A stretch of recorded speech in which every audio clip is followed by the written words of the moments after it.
busog na yan. Ang kulit ko lang paulit-ulit. Okay. Eh kung ayaw mo magpalaway, meron pa ako isang option sa'yo. Ano? Eto, ipahid mo lang to sa tiyan mo, herbal to. 300 lang. Eh, hindi nga umepekto sa kanya yung mga binigay na gamot ng doktor eh. Yung pa mga herbal mong yan. 300 pesos? Eh, sa butika, 150 lang yan eh. Hoy, galing China naman to, no? Kahit na. Halika na.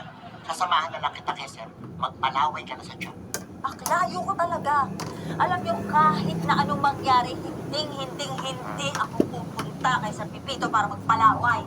Hoy, akala ko ba hindi ka naniniwala sa mga ganon? Hindi nga. Oh, Pero mas hindi ako naniniwala dyan sa mga binibenta mo, no?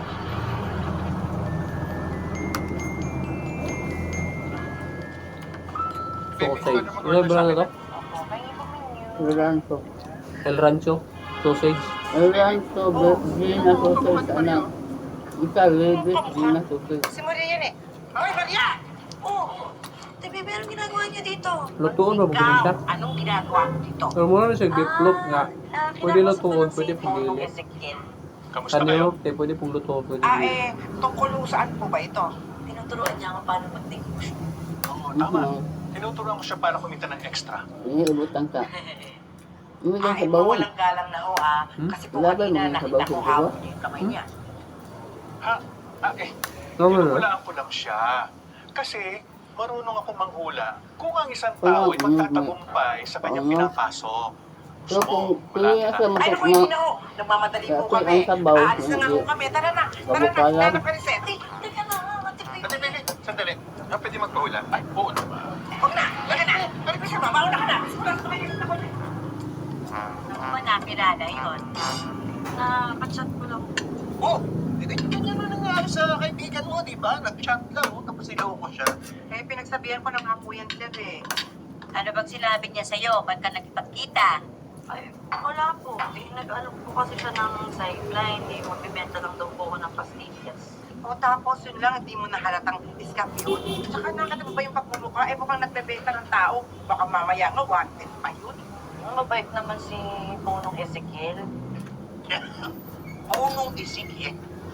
Ba't ka nang pangalan? Kinulong po siya sa isang sekta.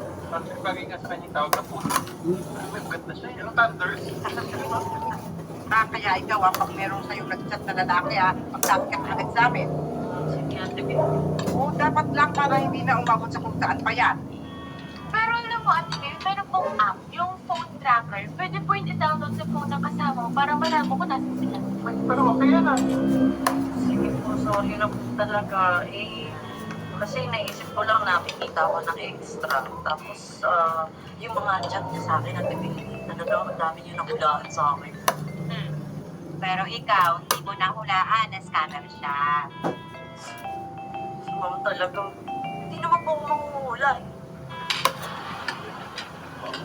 Wala ko. Naiinis ka.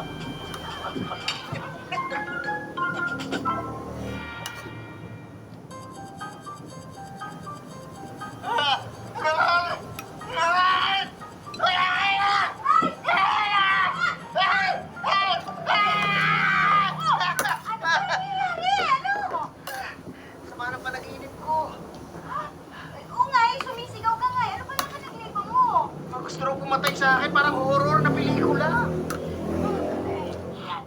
Kasi pinagpuyatan mo yung horror dun sa Netflix, di ba? Yung series na yon. Talaga? Oo. Ang totoo eh. Iba-iba yung dala ng mga gusto pumatay sa akin. Tumayo ka na dyan